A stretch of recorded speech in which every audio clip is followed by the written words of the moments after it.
Mr. Johnson? Thank you, Mr. Chairman. I have an amendment at the desk.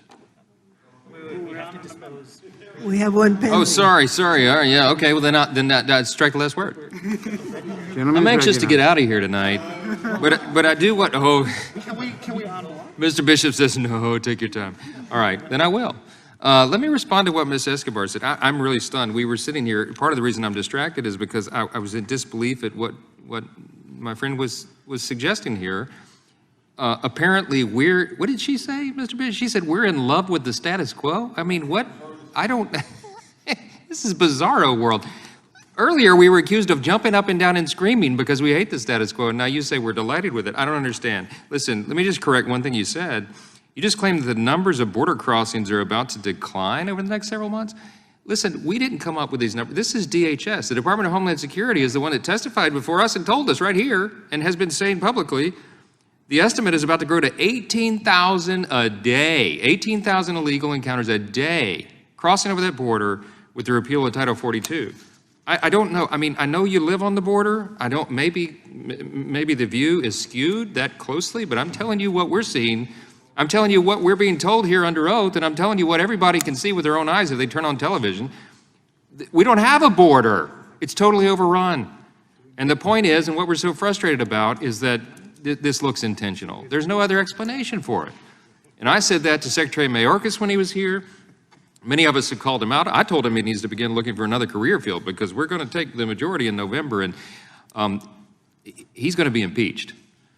And so he needs to get ready for it. And the reason he is going to be is because it's an absolute, total, willing dereliction of duty and a violation of our federal laws, defiant as he is. And he was not truthful under oath, as we now know. It's crazy. It's crazy. Ms. Escobar, I do not know what reality you're looking at, but it is not the same one that we are. All due respect, I know you're closest to the border and you're fourth generation and all that, but we are deeply concerned about the lack of security. Yield to Mr. Biggs. Thanks. I thank you for yielding. You know, I do find it interesting. Yes, if you live in El Paso and you have triple fencing and multiple canals, yeah, you got a lot more border security and border control than if you live, I don't know, near the Tohono O'odham Reservation that has 62 linear miles with nothing more than a 4-strand barbed wire and Normandy fencing. Would the gentleman yield? And I can tell you this. There are places, if you go to the Cocopah Reservation, 8 miles, Normandy barrier. Wide open. I've walked literally right underneath that Normandy barrier on the Tohono O'odham Reservation. And I can tell you, because the wash is big and it's wide, I don't have to duck. You can be 6 foot, you can be as tall as Burgess Owens. You're not going to have to duck walking through. No, we're not going to yield. We're not going to yield. We're not going to yield. So here's the deal. You could talk about where you live and the security that you feel. But in Yuma, Arizona, where you have 1,000 encounters a day, and you've got fencing by the Morelos Dam that is wide open, where cartels drop you off after you've flown in from Cancun from one of 100 countries this year alone, and you fly into Cancun or Mexico City and then on up to Mexicali, and you either Uber or the cartel drives you in a bus over to Algodones. And I can stand and watch you get delivered. You get down and you walk down the wash and you walk across the Morelos Dam. And you come in. And you may be from Uzbekistan or Haiti or any one of 100 countries.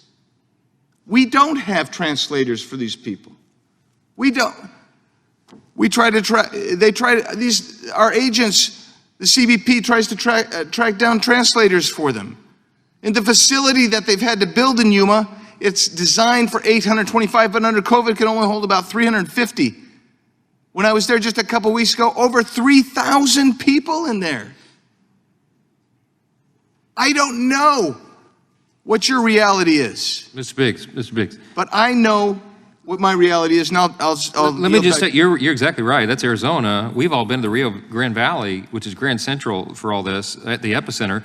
And, I mean, I stood there at 1:30 in the morning, watched droves of people just walking open. There is no barrier at all. There's no barrier at all in the Rio Grande Valley. They just walk straight across, saw it with my own eyes. The gentleman yield just I for will, a question, yes. or just to pose a rhetorical question, and I don't know how it can get communicated, but is the perspective of the opposition that this is all just fine? I think that's what she said. I think that's what she said. So Bishop Evans, was that just, tough Time of the talk? gentleman back. has expired.